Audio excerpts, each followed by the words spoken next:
Limits and graphs. So we have a piecewise defined function here. F of x equal x squared minus 1 if x is greater than or equal to 1. F of x equal 1 over x plus 2 if x is less than 1. So we'll have a parabola. One piece is a parabola, the other piece is a hyperbola. So the 1 over x plus 2 has an asymptote at 0, and where it's undefined, and we want to pick some points on either side of the asymptote to plot. And then the function here is a parabola. X squared minus 1 is a parabola opening up.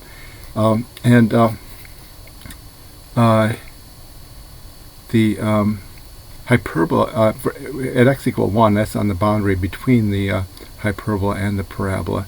So I plotted with an open circle at 1 because the hyperbola is only for x strictly less than 1. So I put an open circle there, and there's a bit of a gap in the graph there. The actual value of f of 1 is equal to 0. That's a piece of the parabola. So anyway, we can use this graph to figure out the limits. We have the limit as x goes to infinity. So that's going to be the parabola. That's where x greater than 1, and we can see that it keeps on going up and up and up. So the limit as x goes to infinity would be infinity.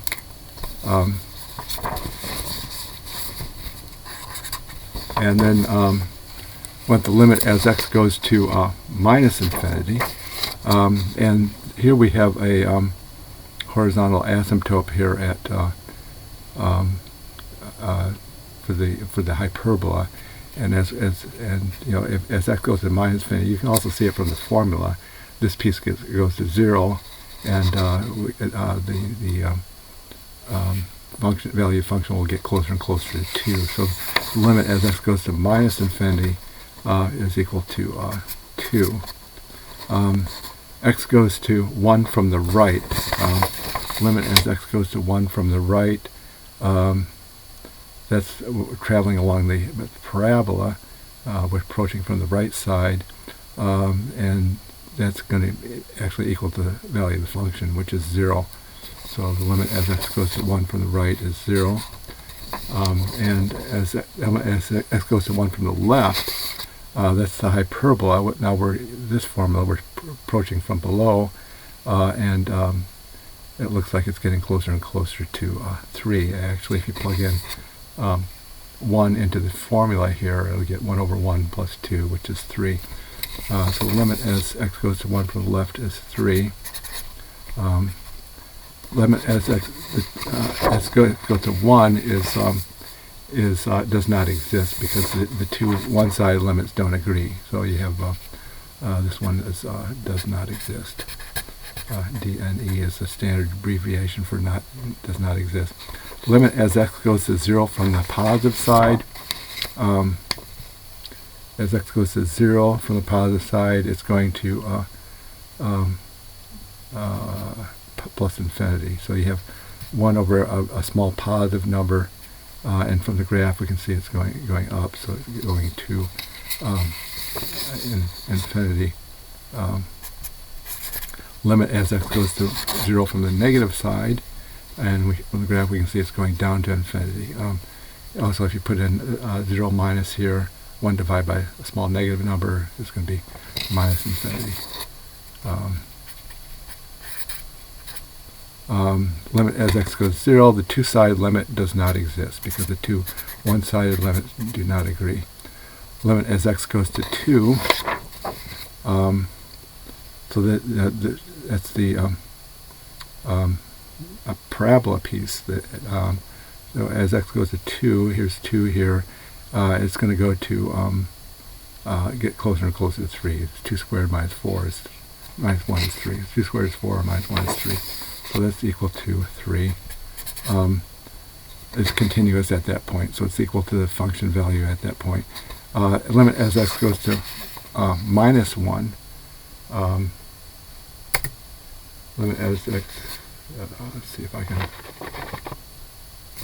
looks like I'm frozen here. There I go. Limit as x goes to minus 1. So minus 1 is the hyperbola formula applies. And it's continuous at that point. It's going to be just f of minus 1, which is 1. And you can see that from the graph also. So this is equal to 1.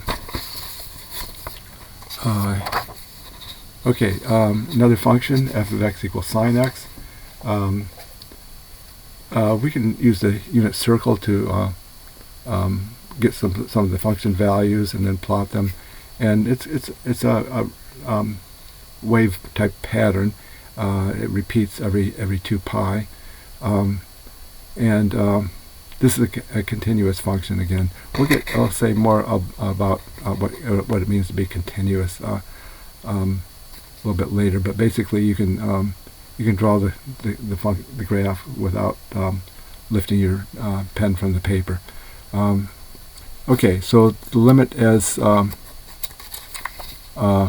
x goes to infinity does not exist because it continues to oscillate between 1 and minus 1. It never stabilizes. So this does not exist. Limit as x goes to minus infinity also does not exist. Limit as x goes to 0. As x goes to 0, this function gets closer and closer to 0. So that's equal to 0.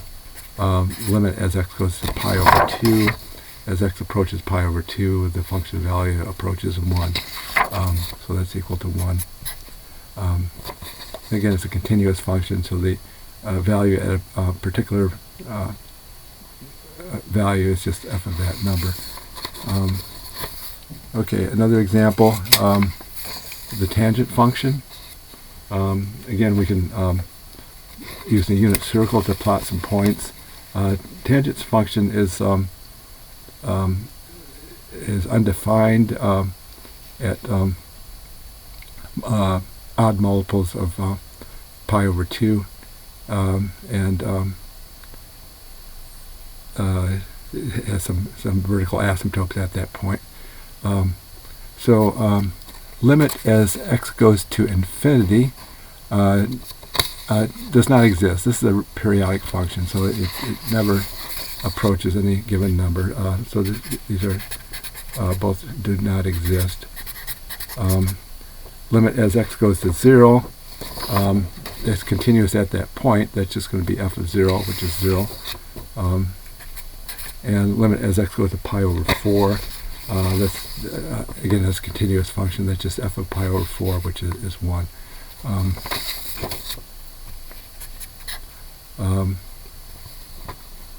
Limit as x goes to pi over 2 from the left. So that's here's pi over 2. If we're approaching from the left, it's going up to infinity at that point there. As x approaches pi over 2 from the right, if we go from the right, that's from this side, it's going to minus infinity. Okay, so those are the asymptotes. And the two-sided limit at pi over 2 does not exist. Another function, tangent inverse. If we for the tangent inverse, we wanted to restrict the domain in order to get an inverse function. So we restrict it to minus pi over 2 to pi over 2, and then basically we're flipping the x and y's. So so instead of vertical asymptotes, we're going to have horizontal asymptotes here, and we're just switching the roles of x and y. So the limit as x goes to infinity, the other function, we have the limit as x goes to pi over 2, going to plus or minus infinity, but now we're kind of switching it, so we're taking the limit as x goes to infinity, and that's going to be pi over 2. So this is equal to pi over 2. That's the horizontal asymptote, and the limit as x goes to minus infinity would be minus pi over 2. I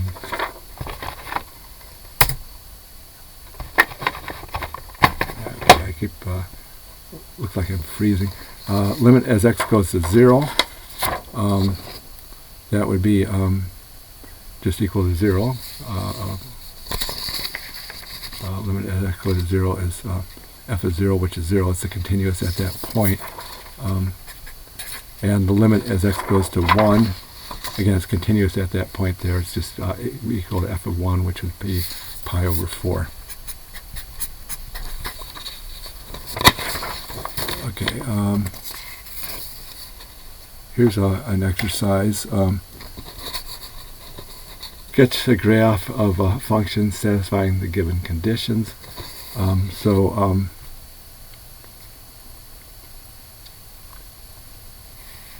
Okay, so let's make a function here. I see the values 4 and 2. And there could be more than one picture that matches this set of conditions.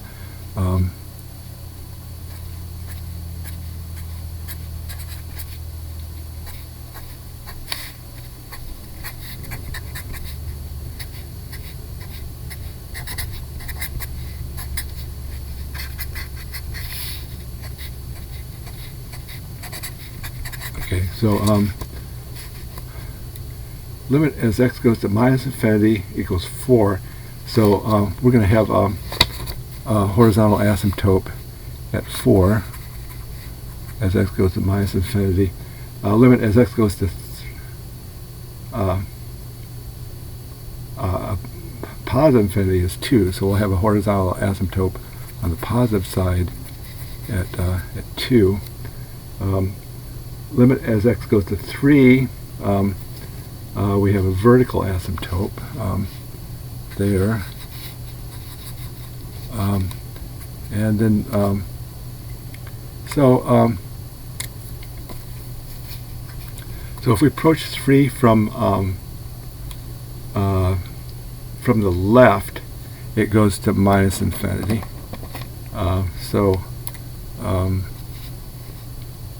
Limit as x goes to 3 from the left is minus infinity, so that would maybe be something like this.